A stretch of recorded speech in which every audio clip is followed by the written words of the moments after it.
Friends, welcome to the lecture series on ancient and medieval Western political thought. Today's lecture is about Socrates.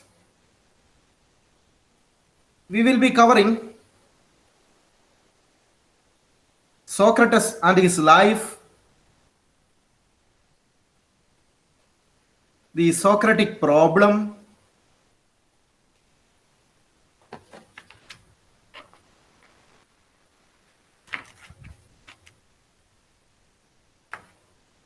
and the Socratic mission or the purpose of philosophy.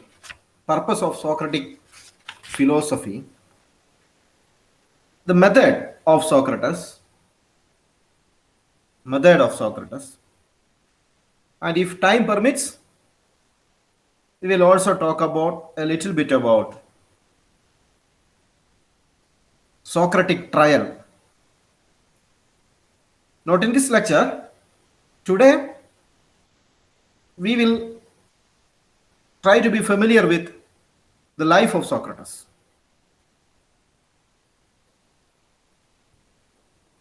We know that even before Socrates,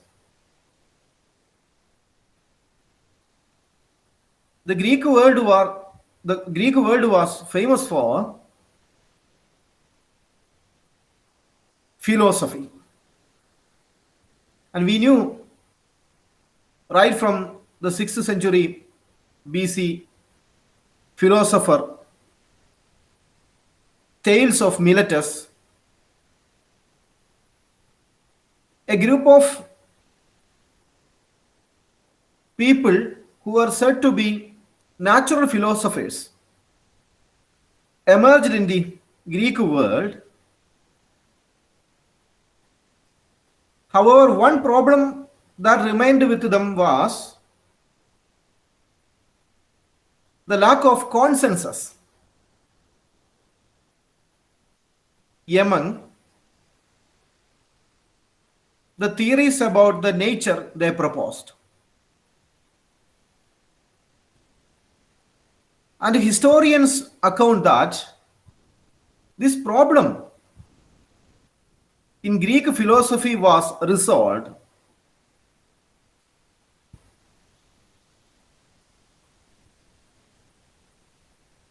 by the writings of Plato.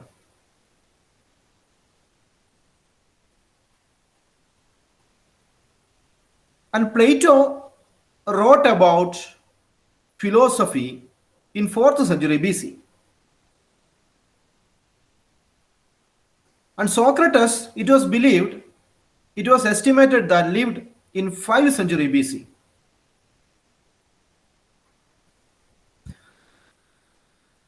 So historians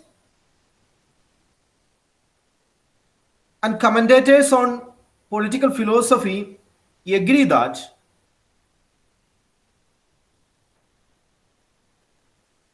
political philosophy as a profession,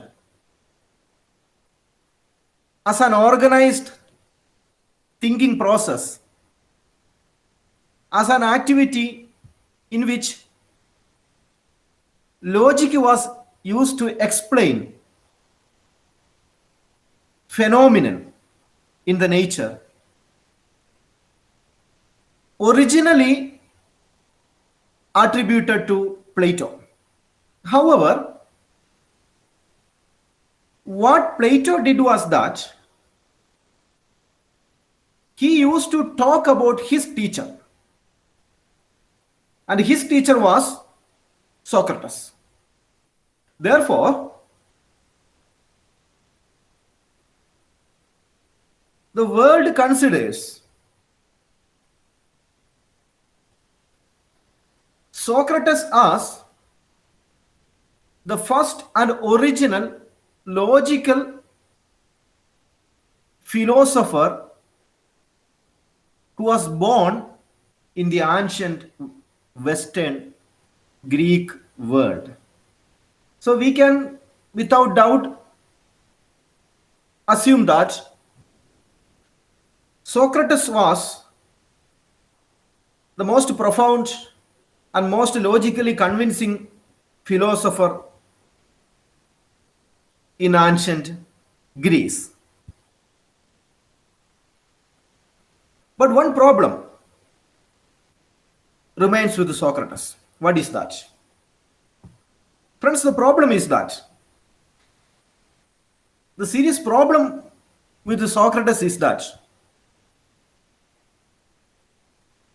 Socrates didn't write anything. Therefore, the world doesn't know anything directly about Socrates. Then how do the world know? How do the world comes to know that Socrates has lived in 5th century BC and he had some ideas? Friends, world refers to Socrates from the writings of his students, particularly the writings of Plato. So the best evidence for Socrates can be found in the Plato's dialogues. And I have told you in my previous lecture that Plato has written so many dialogues. And in all the dialogues, friends, the main character is Socrates. Except the last dialogue. The last dialogue was Laws. And in Laws, there is no traces of Socrates. And some writers argue that there are 3 Platos: young Plato, middle Plato, and later Plato. And later Plato was mature Plato. And Laws was written by later Plato or mature Plato. And in mature Plato, the world can see that Plato himself escaped from the Socratic trap and began to formulate his own original ideas. But this is a matter of dispute whether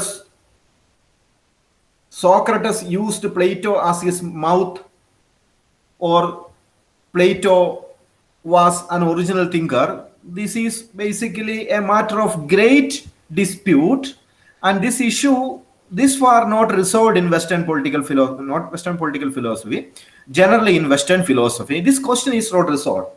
Whether some writers inquire that whether Socrates lived in this world. So this is a matter of a serious dispute, friends. But friends, some historically valid proofs can be found about the lives of Socrates. And it is believed that Socrates was born 469 BC. 469 BC.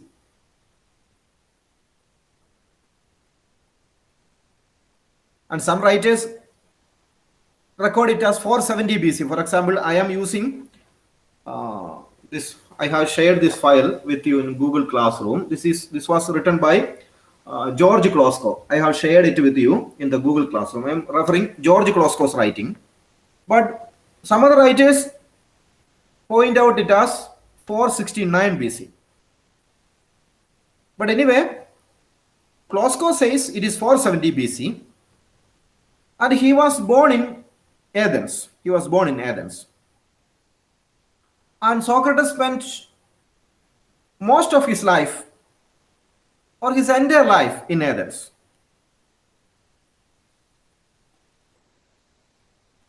And Socrates was born to Sophroniscus. Socrates was born to Sophroniscus, and he was a stone cutter. Sophroniscus was a stone cutter. His mother, Socrates' mother, was named Phinarete. And Phinarete was said to be a midwife according to Plato in his book Theaetetus. that was also a dialogue written about Socrates. And Plato's Theaetetus has portrayed Phinarete, mother of Socrates, as a midwife. So the world considers Socrates' mother was probably a midwife. Some other writers argue that this may be a literary invention of Plato, but we don't have any sources to inquire further about the mother of Socrates. But anyway, Socrates was not born to a noble family, a wealthy family.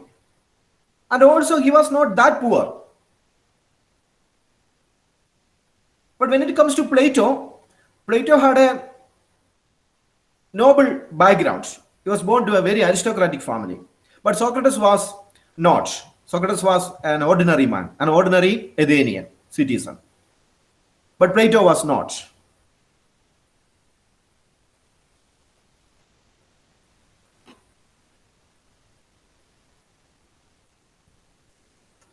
And it was reported by Plato that Socrates worked in the Athenian military during Peloponnesian War. And that was the only duty of an Athenian-born citizen during that time.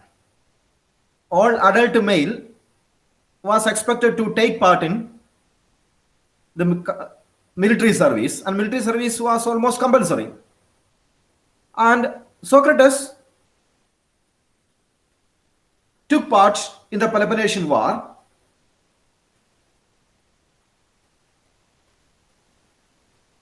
And Plato reported that Socrates served as a hoplite, Hoplit. Socrates worked as a hoplite.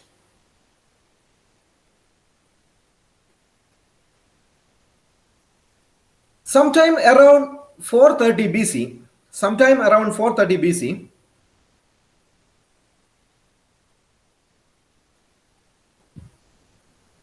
Socrates began to spend his time talking to and arguing with his fellow Athenians. He started a new behavior. Socrates started a new behavior that was quite strange also. Because Socrates' behavior in ancient Athenian city-state was considered a weird behavior. That Socrates had a problem. What was that? He started asking questions to people whom he meets in the street. That was a strange, weird behavior that was reported by Plato. So this behavior started around 430 BC, according to Plato.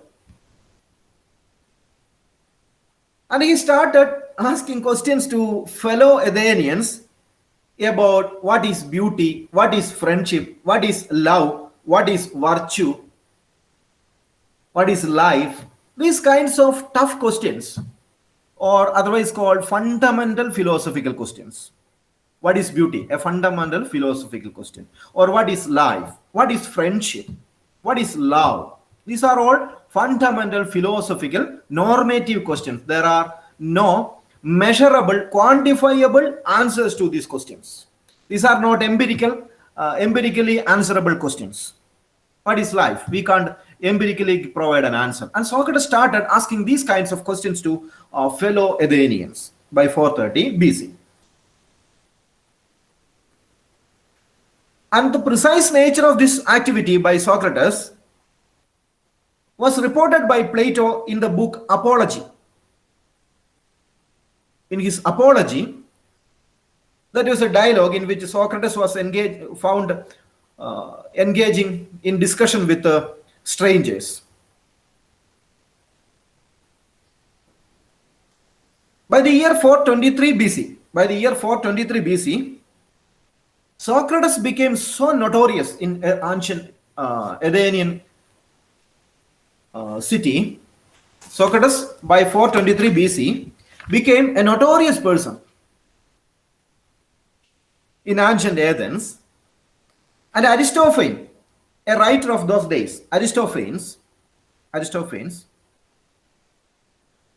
used Socrates as the main character in one of his plays. Aristophanes was a playwright. Aristophanes used Socrates as a main character in one of his plays titled Clouds,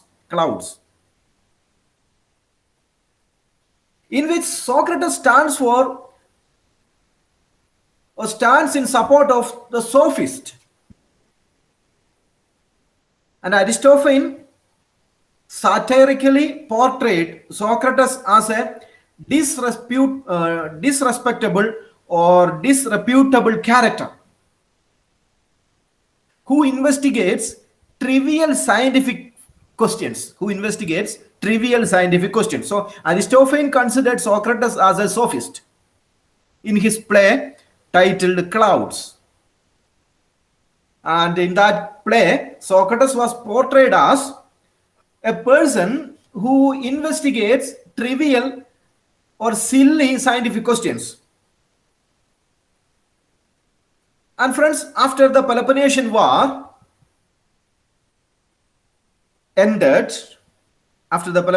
was ended, Socrates was accused of impiety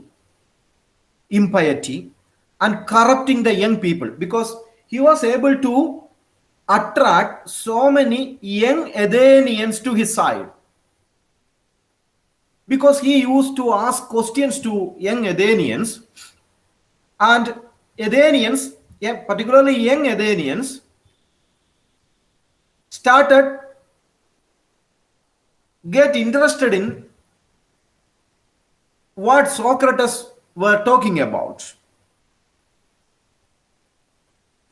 And Socrates was charged of treason. And this was sentenced like this. The wording is like this. The Plato has reported in Diogenes, Plato reported the charge was like this against Socrates. After the Peloponnesian War ended, Socrates is guilty of refusing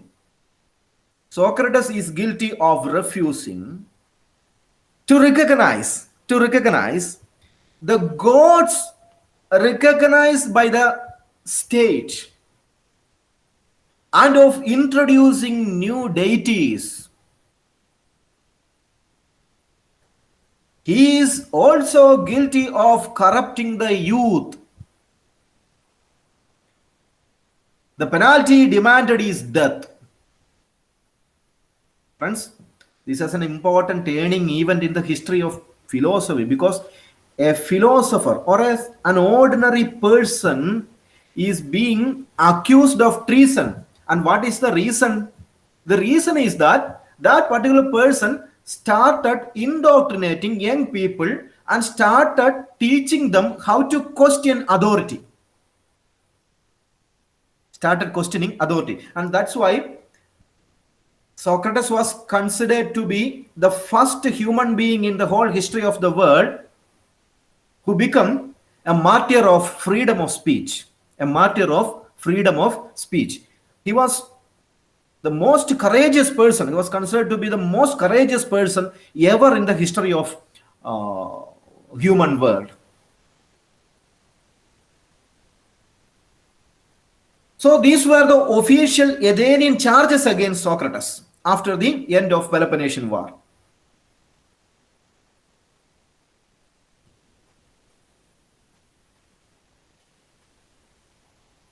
Socrates had so many young followers those days. Several young men who later betrayed Athens.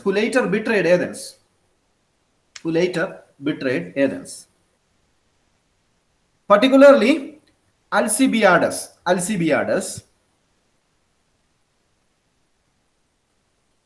who was a friend of Socrates, and some writers I think including Plato, has reported that Alcibiades, an young person, was a lover of Socrates, and they had a romantic relationship. That is, that was also possible in those days in ancient Greece. Athenian male used to have a love affair with other males in the ancient Greek world. So the penalty requested to Socrates was death. The penalty requested to Socrates was death. And Socrates was brought to trial. And about these trial incidents, a moving account has been given by Plato himself, particularly in the book Apology, Crito, and Phaedo. In these three books, Plato reported about how the Athenian city-state conducted the trial of Socrates. That is famous trial in the history of Western philosophy. That is one of the beautifully narrated trials. And in this trial, Plato narrated these trials in Apology, in Crito, and Phaedo. And largely from Plato's narratives about Socrates and about these trials, the world came to know more about what was this trial, the Socratic trial. So friends, in addition to the works of Aristophanes and Plato, other writers presented a portrait of Socrates. So we know that Socrates was basically an oral teacher, not a written teacher. Socrates never writes anything.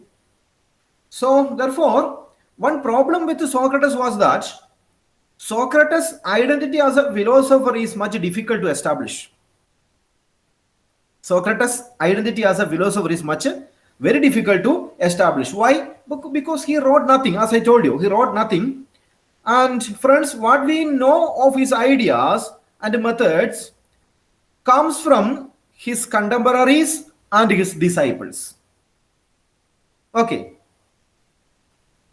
So that friends, you keep in mind, there were a number of Socrates.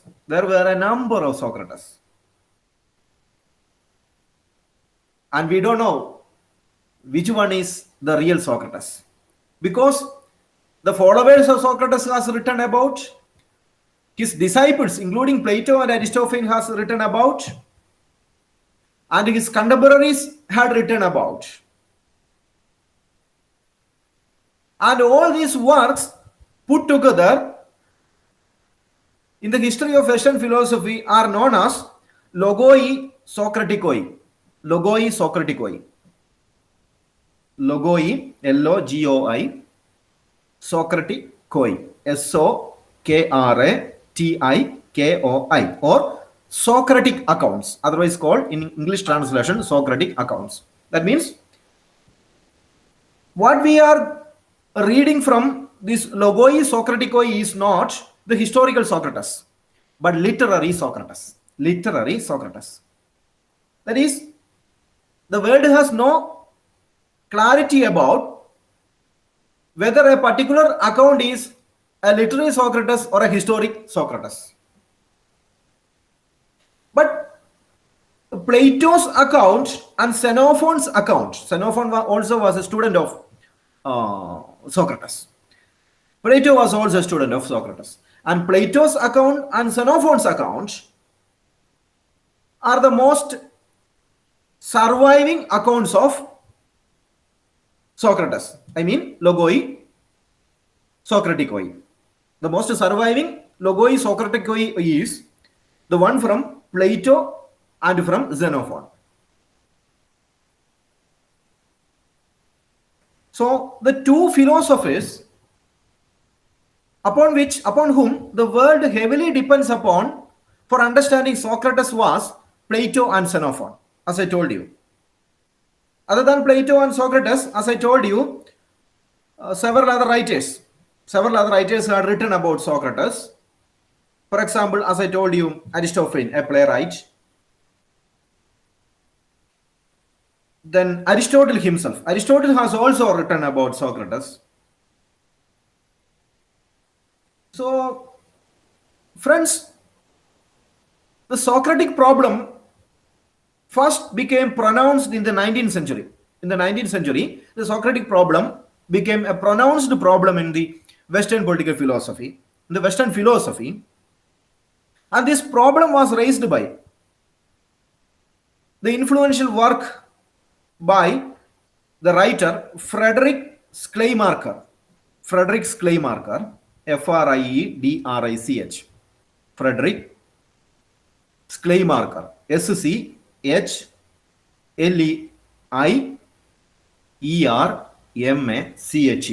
Frederick Schleiermacher. Till 19th century, friends, till 19th century, scholars largely depended upon Xenophon to identify the historical Socrates.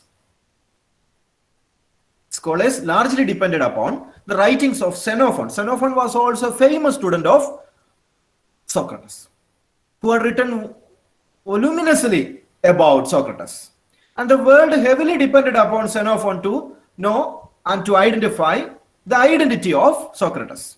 But Schleiermacher, Frederick Schleiermacher, in 19th century has written a book in which he argued that, Schleiermacher argued that Xenophon was not a philosopher of that time. Using archival resources, Schleiermacher argued that Xenophon was not an original Greek philosopher. He was a citizen soldier. So that the philosophical accounts of Socrates, being provided by Xenophon is rather simple, ordinary layman understanding of Socrates. That is, if an ordinary person talking about Gandhi and a scholar talking about Gandhi are different, right? An ordinary person talking about Nehru and a scholar talking about Nehru are different. Just like that, Schleiermacher argued that Xenophon's Socrates was a simple Socrates because he portrayed Socrates as a dull philosophical character. So therefore, reading Xenophon alone will not give you a correct philosophical portrait of Socrates. That's why he recommended that the best writings on Socrates comes from Plato alone. The best writings comes from Plato alone. So this was being argued by Frederick Schleiermacher, and ever since, friends, Socrates was, or Plato Socrates was considered to be the real Socrates and a historical Socrates. But keep in mind what Plato written about Socrates was written in a dialogue format in which Socrates was the main character in all the books Plato had written except the last book, Laws. Even in that, Plato's writing also, Socrates was a literary character, not a historic figure. But writers comment that Plato was a realistic writer whose character was sourced from real life situations. That's why writers argue, particularly Schleiermacher, argue that the literary character being portrayed in Plato's dialogues are real characters. That's why we can depend heavily on the Socrates provided by Plato. Clear? So, friends, what is the mission of philosophy. That is what Socrates first inquired. What is the mission of philosophy? So, a scientific, organized, and logical philosophy is coming from Socrates. For the first time in the history of Western philosophy, a logical thinking comes. Before that, several people had logical arguments, but logic as a systematic thinking comes from Socrates. And throughout his early dialogues, Plato reported that the main activity of his character Socrates was teaching. Teaching was the main activity of his main character called Socrates. And in Plato's account, particularly in Symposium, Symposium was a dialogue written by Plato. And in Symposium,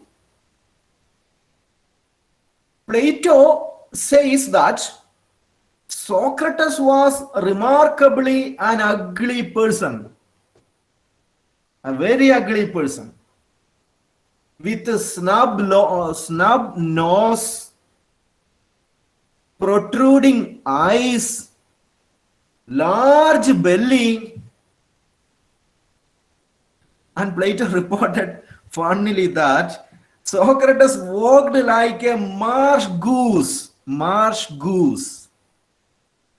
Right, marsh goose. These were the vocabularies used by Plato in Symposium to refer the physical characteristics of Socrates. So this was strange, friends. This was so much strange that Socrates was born in a society where beauty was associated with physical appearance. Even today in our world, we consider beauty as physical appearance. We are not that poetic or romantic to consider beauty as, inner beauty. In ancient Greece, the situation was same, that, in ancient Greece, people worshipped male beauty and external beauty or physical beauty.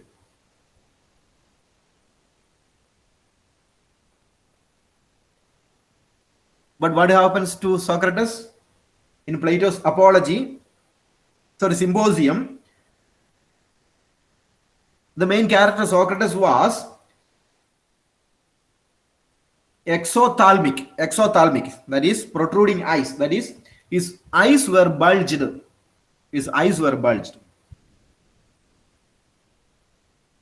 And he was not walking straight. He was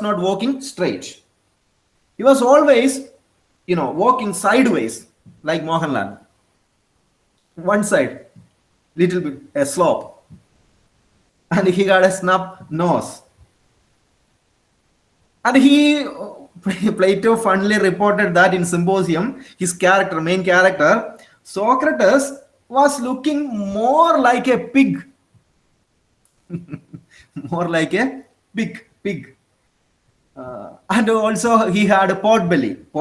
And he was very ugly looking person. And friends, he never washed his cloth, he never bath, he never cleaned his teeth. So Socrates was, such a kind of, terrific person. And Socrates believed that, I never wash my cloth, I never clean my body, I never, clean my teeth, and I am pot belly, ugly looking, and my eyes are bulged. And even if I have all these physical characteristics, if some people love me, even in these kinds of scenario of my physical appearance, if there are some people whom I think they love me, they are real lovers, because they are not loving my physical appearance, they are loving my inner beauty. So that's why people say that you should be Socratic, a student should be Socratic, a lover should be Socratic, a teacher should be Socratic. The world says that you should be a Socratic person. So that means that outward appearance is not character. Character is an inner phenomenon. So when you say beauty is not outward appearance. Beauty should be Socratic. You should be a Socratic person to find beauty. Where beauty lies in your inner aspects. That beauty is in the eyes of the beholder. Right? How you perceive beauty is very important. Beauty is not in the thing. Beauty is in the mind of the person who perceives beauty. So that's why the world says that you should be a Socratic teacher or a Socratic student, a Socratic writer, a Socratic speaker, right? That way. And Socrates was a complex and indeed a protean figure. A protean figure. And he had the ability to seem quite different to different for all the people.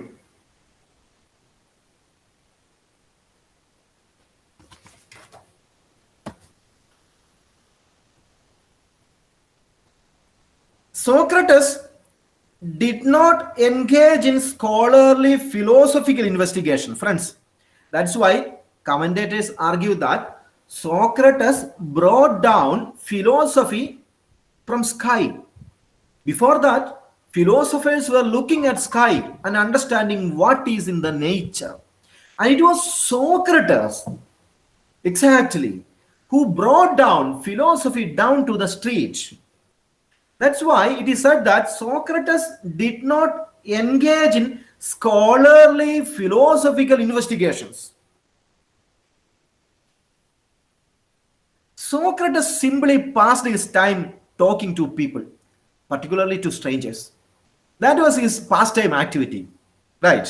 His pastime activity was simply talking to strangers, all kinds of people, no matter young or adult or senior or junior, doesn't matter. And in Apology, Plato's book, a dialogue about Socrates, in Apology, Plato explains the origin of this activity. In Apology, Plato explains the origin of this Socratic activity.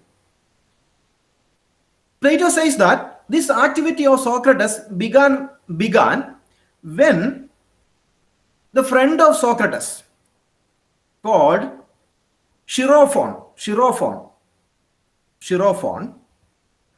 asked the Delphic oracle. It was believed that in Delphi, a place in ancient Athenian city state, Delphi, it is believed that Delphi has oracle. That means the words from God, city God, words from city God. And Chirophon asked Oracle of Delphi, DELPHY, Oracle of Delphi,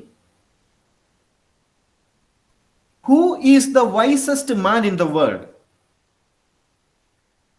And in Apology, Plato reported that Oracle said, it is Socrates. It is Socrates. And Chirophon said the matter to Socrates. He never believed it. He never believed that I am the wisest man in the world. He never believed that. So as a response to this puzzle created by Delphic oracle and the unwillingness of Socrates to admit that I am the wisest man in this world, he wanted to test the oracle of Delphi. That way, in Apology, Plato reported that Socrates started this activity and how he wanted to test that oracle and how he tested this.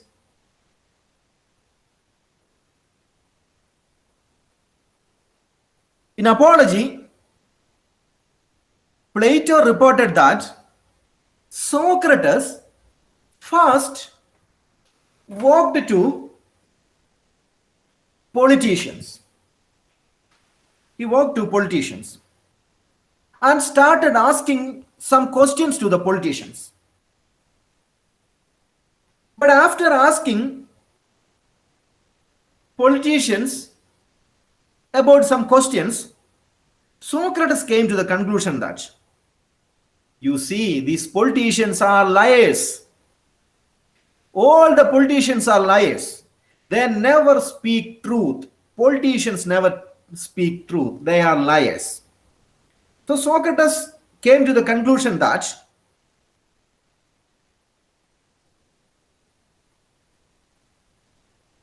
I am better than politicians. I am better than politicians.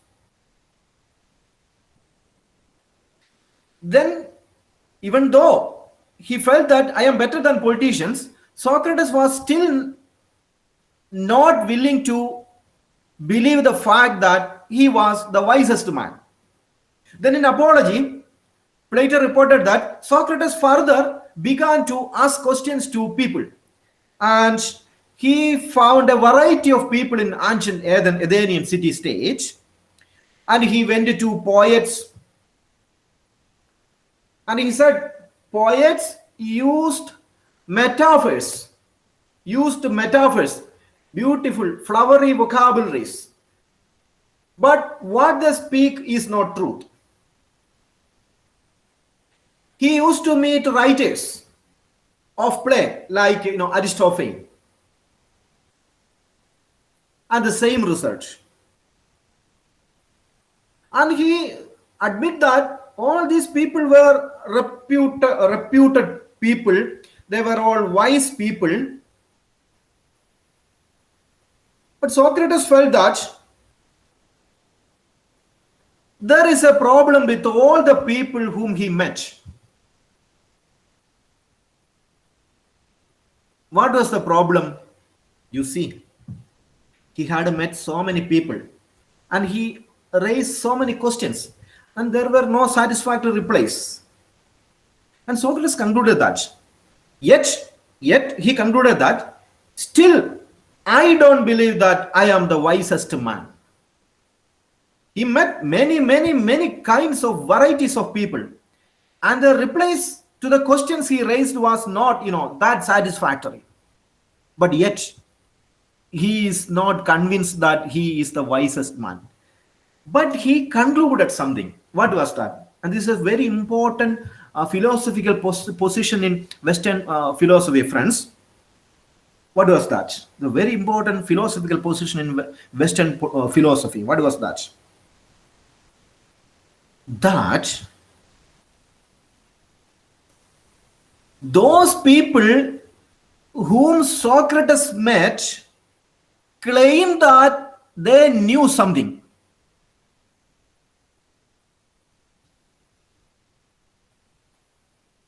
But in reality, they knew nothing. They knew nothing. But what is the irony? The irony is that these people did not know that they know nothing. They know nothing. Yet they claim that, yes, I know something. So after spending a considerable time in examining the message of the oracle, Socrates concluded that no human being in the world is wise. Nobody can claim any superiority. Nobody can claim any superiority. And Socrates says,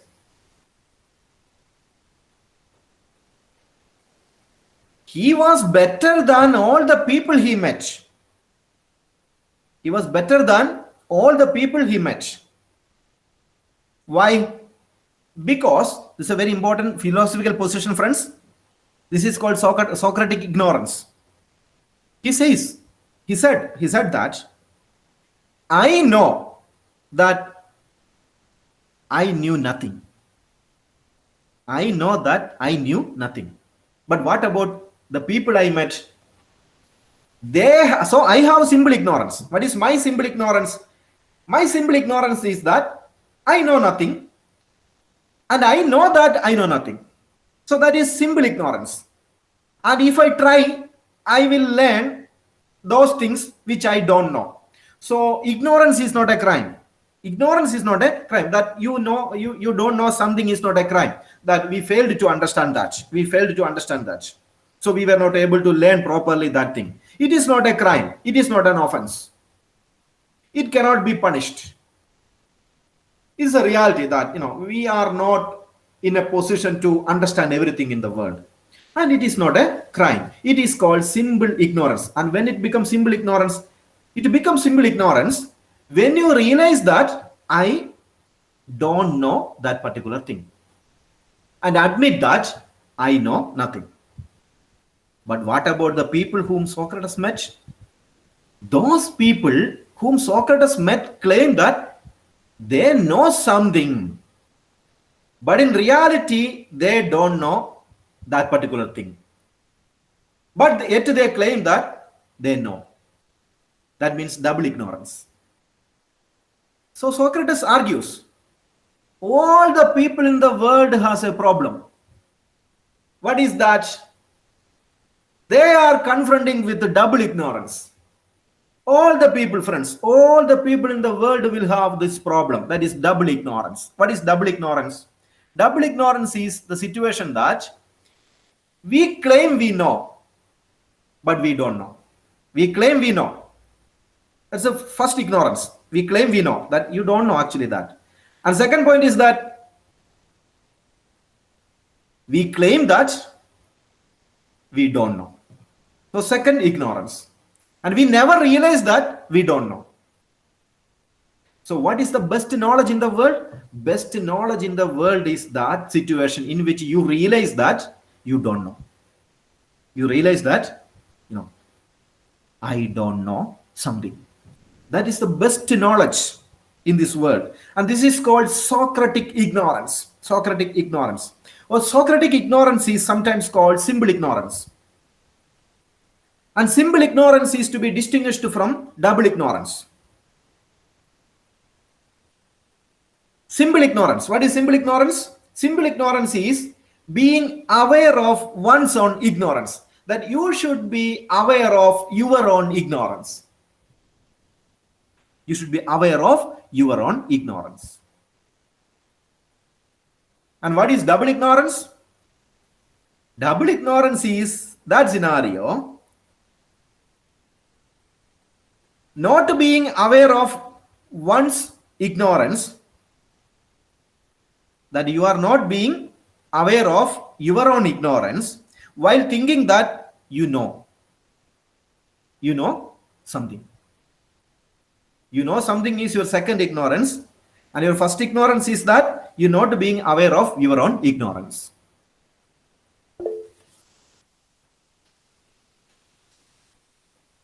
So this way, Socrates finally reached into this conclusion that no person in this world is wise, including Socrates. He himself admits that I don't believe in the Oracle of Delphi. That is not true. Oracle of Delphi is not correct. And no person in this world is wise. And if any person claims that he or she is wise, that is a false claim, because they have the problem of double ignorance.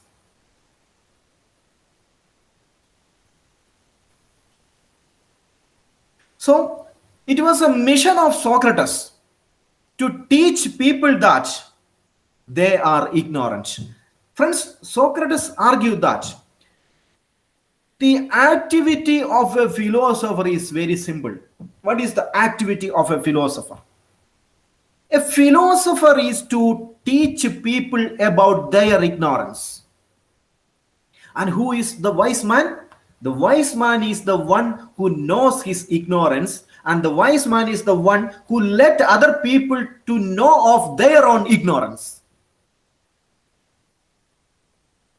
What a beautiful idea, Socrates said. Right. So Socrates considers this is a philosophical activity that teach people about their ignorance. And there can be no doubt that Socrates' philosophical activity involved a great deal of time to confirm the puzzling revelation of the oracle, that he took majority of his time to confirm the puzzling revelation of the oracle.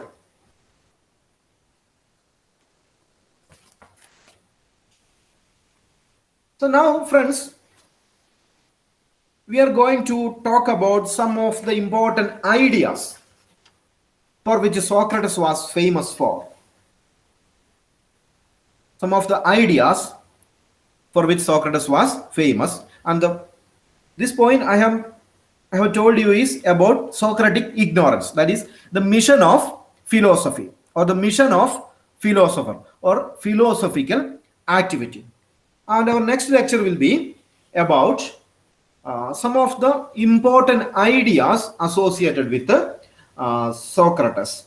Particularly, he was famous for proposing priority of the care of the soul, or body versus soul, which should be given priority, whether it is the body or the care of your soul should be given priority, or unexamined life, or virtue is knowledge.